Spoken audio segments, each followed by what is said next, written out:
Assalamualaikum warahmatullahi wabarakatuh. Salam sejahtera untuk kita semua.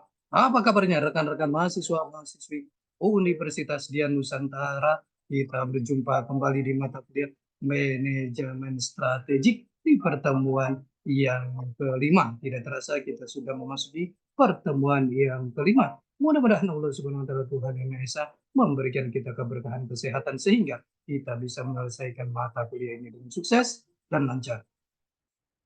Rekan-rekan semuanya, sebelum kita memulai proses belajar mengajar ini, alangkah baiknya sama-sama kita berdoa agar proses belajar mengajar ini berjalan dengan sukses dan lancar. Berdoa menurut keyakinan dan kepercayaan masing-masing. Berdoa dimulai.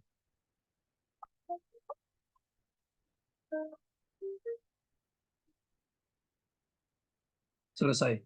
Rekan-rekan semuanya, di pertemuan yang kelima ini kita akan membahas materi yang sangat menarik sekali. Izin saya share materinya. Di pertemuan yang kelima ini kita akan membahas materi mengenai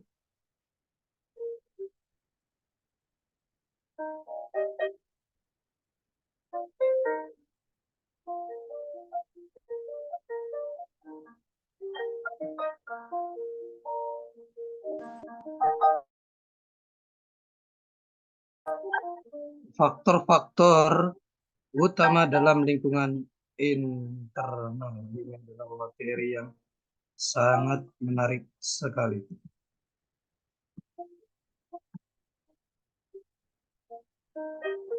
Faktor-faktor dalam lingkungan internal perusahaan.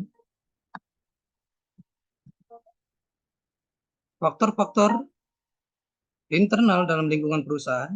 Kita lihat di sini internal scanning. Ada beberapa langkah stepnya. Analisis lingkungan. Lingkungan adalah para pelaku dan kekuatan-kekuatan yang mempengaruhi kemampuan manajemen perusahaan untuk membangun dan menjaga hubungan yang sangat berhasil dengan target konsumen.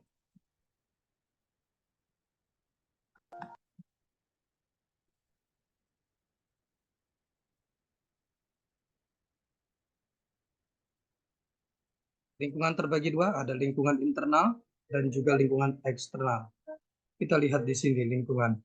Lingkungan eksternal, macro environment dan micro environment. Dan juga lingkungan internal.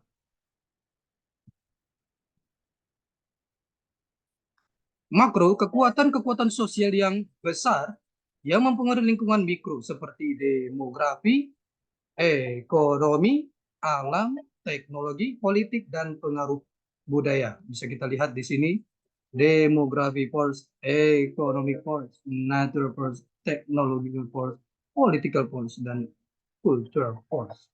Di sini company perusahaan. Micro environment, pelaku yang dekat dengan perusahaan yang mempengaruhi kemampuan untuk melayani pelanggan, seperti perusahaan, supplier, perantara pemasaran, pasar, pelanggan, pesaing, dan publik. Result-based approach, organizational analysis. Analisis harus juga melihat ke dalam perusahaan untuk mengidentifikasi faktor-faktor strategis internal kritis, untuk melihat apakah perusahaan mampu untuk mengambil keuntungan dari peluang dan menghindari ancaman. Lingkungan internal merupakan aspek-aspek yang ada di dalam perusahaan, meliputi pemasaran, keuangan, SDM, operation, manufacturing, organisasi, aspek manajemen. Analisis lingkungan internal scanning, sering disebut sebagai analisis organisasi dan terkait dengan identifikasi dan pengembangan sumber daya organisasi. Suatu sumber daya meliputi aset, kompetensi, proses, keahlian, atau pengetahuan yang dikontrol oleh perusahaan. Kekuatan dan kelemahan, suatu sumber daya merupakan kekuatan jika memberikan competitive advantage bagi perusahaan. Suatu sumber daya merupakan suatu kelemahan jika yang dimiliki perusahaan sangat kurang atau tidak memiliki kapasitas seperti yang dimiliki pesaing. Kalau industri kita lihat resource, capabilities, kompetensi, core kompetensi, dan distinctive kompetensi. Evaluasi sumber daya. Barney dan Prio framework ini menyatakan ada 4 pertanyaan untuk evaluasi sumber daya. 1. Value, 2. Rareness, 3. Imitability, dan 4. Organization. Penggunaan sumber daya untuk memperoleh komponen kompetitif, identifikasi dan kelompokan sumber daya perusahaan dari segi kekuatan dan kelemahan, gabungkan sumber daya perusahaan ke dalam kapabilitas khusus, evaluasi potensi laba, pilih strategi untuk mengevaluasi kelemahan.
Kita lihat di sini tingkat ketahanan sumber daya, slow cycle research, sulit ditiru, perlindungan kuat, paten dan merek dagang. Contoh Gillette Sensorizer.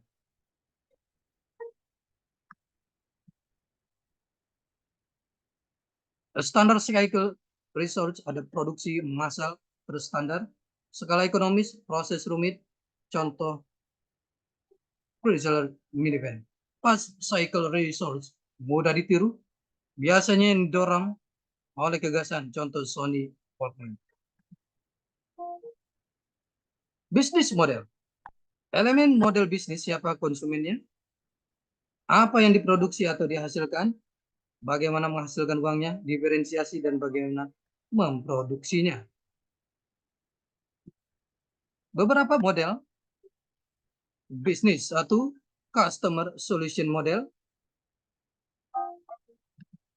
2. Profit Pyramid Model. Multi-Component System. 4. Advertising Model. 5. Switchboard Model. 6. Time Model. 7. Efficiency Model. 8. Profit Multiplier Model. Dan Entrepreneur Model dan de facto Industry Standard Model.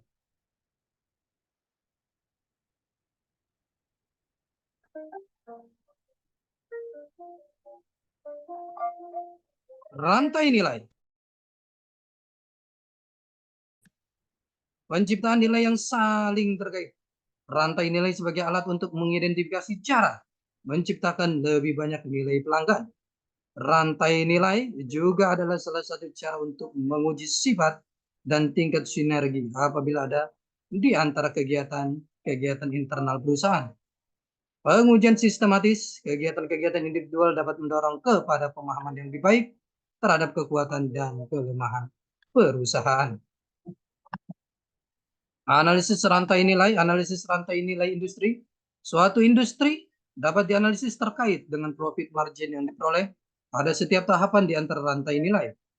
Analisis rantai nilai corporate, setiap perusahaan memiliki aktivitas rantai nilainya sendiri-sendiri perbedaan-perbedaan di antara rantai nilai para pesaing adalah sumber kunci keunggulan kompetitif.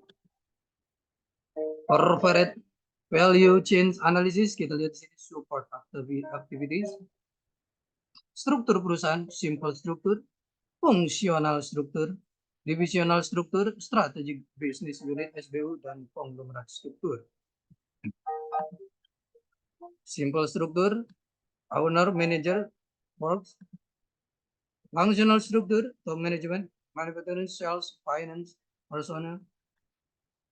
Divisional struktur, top management, production division A, manufacturing, finance, sales, personnel, dan juga produk division B, manufacturing, finance, sales, personnel. Strategic business unit, SBU adalah modifikasi dari divisional struktur. SBU adalah divisi atau kelompok divisi yang terdiri dari produk market segment yang terpisah yang diberi tanggung jawab utama dan autorisasi untuk mengatur area fungsional sendiri. Karakteristik SBU, SBU adalah bisnis tunggal atau kumpulan bisnis yang berhubungan yang dapat direncanakan secara terpisah dari bisnis lainnya. SBU mempunyai kelompok pesaing sendiri. SBU mempunyai manajer yang bertanggung jawab atas perencanaan, strategis, dan kinerja laba yang mengendalikan sebagian besar faktor yang mempengaruhi laba. Rekan-rekan semuanya, ini adalah pertemuan kita yang kelima. Kita akan berjumpa di pertemuan-pertemuan selanjutnya. Tetap semangat belajar untuk mencapai kesuksesan. Salam sehat selalu. Assalamualaikum warahmatullahi wabarakatuh.